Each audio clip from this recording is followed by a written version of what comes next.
Dr. Dacey, your 8 minutes.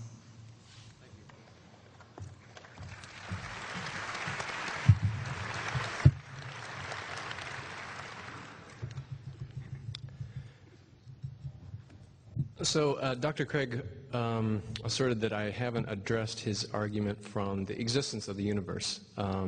Actually, I did try to. Perhaps I didn't make it clear. I said that the postulation of a transcendent personal cause is of no help here, since it only piles mystery upon mystery. There is a genuine mystery about how the universe began. That's why it's a burning question for a cosmologist. But unless he can give us a rough sketch of how this external, personal, timeless causation would work, then it doesn't increase our understanding of anything to point to that as a cause. And that's a point that applies to the Big Bang argument, but also to the argument from the contingents of the universe. He made a general remark that my arguments were presumptuous. I am presuming to know the mind of God. Well, all I can say is if I'm presuming to know the mind of God, then so is Dr. Craig. After all, no serious consideration of the question of God's existence could even get off the ground without attributing some beliefs and intentions to God. Actually, Dr. Craig has explained the existence of the entire universe by doing just that. But why think that God would want to create the universe? Why 13 billion years ago rather than 10 or 5? Why think that God has fine-tuned the universe for humans rather than some other kind of life? After all, there's more bacteria on Earth and in more environments than there are people. So you might reasonably conclude that what God was after was fine-tuning for bacteria. Well, if you want to deny that, then you have to start attributing beliefs and intentions to God, and I think that's unavoidable. The question is, which of these attributions are most reasonable? As for divine hiddenness, Craig pointed to his own 6 arguments for theism, and he said, well, there are the revelations, there's the evidence that God is revealed to all, and they can reasonably believe in him on the basis of those. But again, the fact that I'm here knowing Craig's arguments, and there are countless others like me who know his arguments and aren't persuaded, it means that atheism and theism is like so many other, interesting intellectual questions, a matter of reasonable unbelief. Now, he said that a clear revelation of God needs to be more effective, not just in proving that God exists, but in drawing more people into a saving love relationship with him. I think that's true. That's what God wants ultimately, according to classical theism. But think about this.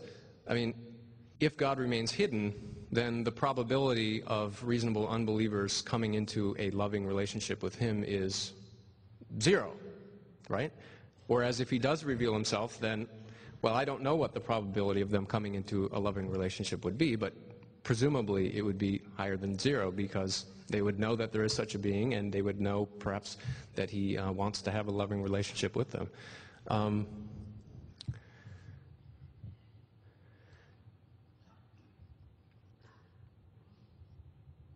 Now, as to the view that the argument from science, he rebutted that by saying that science actually presupposes the truth of theism. For example, the whole idea that the world is knowable at all, that has laws that we can understand, is something we would expect on theism and not atheism.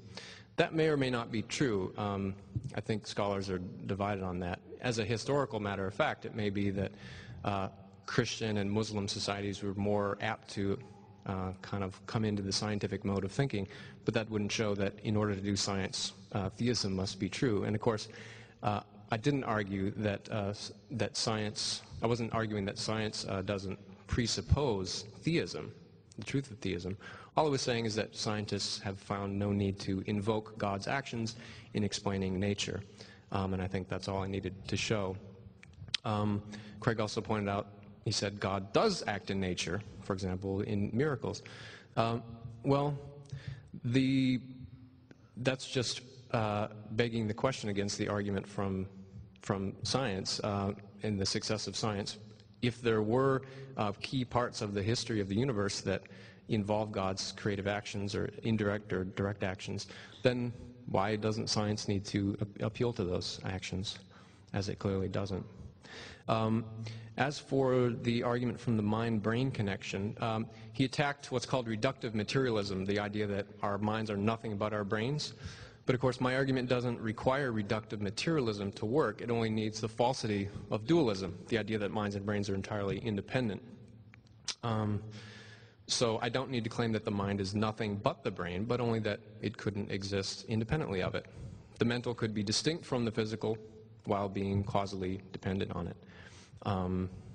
The alternative suggestion that the intricate correlations between mental states and brain states can be explained by the interaction of a brain and an independent mental substance, that runs up against the view that I've already discussed, which is how do you explain the causal interaction between a totally spiritual substance and a physical substance? I think that in light of the mind-body problem and the evidence about the brain and how it sensitively determines the mind, I think anyone who still believes in substance dualism ought to have somebody else's head examined. As for physical survival, he says, well, God doesn't really need dualism to resurrect people and bring them into heaven. That's true. It doesn't logically, there's no logical connection there. Maybe God reanimates your body at the appropriate time after your death. Or you could swap your original body with a new body that will go on to the afterlife. Well, here theism is starting to sound less like the Passion and more like the dawn of the dead. But more importantly, if all these resurrected people have actual physical bodies, well, where are they? Several years ago, the Pope told us that hell is a state of mind, not a place. But if hell's inhabitants have bodies, they must be someplace. I think the only thing more bizarrely incredible than spiritual survival is the idea of physical survival in the afterlife. In regards to evolution, again, he said it's presuming to know the mind of God, that maybe God has a different notion of perfection that we do. I think if we look at biological structures, we look at their history and their present functioning, we can determine what criteria must have guided the process of their design. Eyes are for seeing, and since they're complex systems that could not arise by chance, we know that the process that created eyes, whatever it is, must have been guided by that criterion. If I told you that an intelligent designer was behind that process, you couldn't reasonably deny that the designer followed that same criterion. Yet by a more rational placement of the optic nerve, say, eyes could have performed their function better, or the tubes for breathing. So if God made eyes, I'd say they are inferior by the standards that must have governed his design. That's just the reasonable conclusion on the basis of the evidence and what criteria must have guided the production of eyes, which are clearly for seeing. I agree that the evolution of human beings is immensely improbable. But of course, improbable events happen all the time. I live in New York City, and believe me, in a city of 9 million people, things with 1,000,000 to 1 odds happen 9 times a day. Most importantly, with the help of evolutionary theory, we can give a detailed account of why the evolution of humans was so improbable and how it happened anyway. In any case, the rest of my rejoinders will have to wait until the final section. Thank you.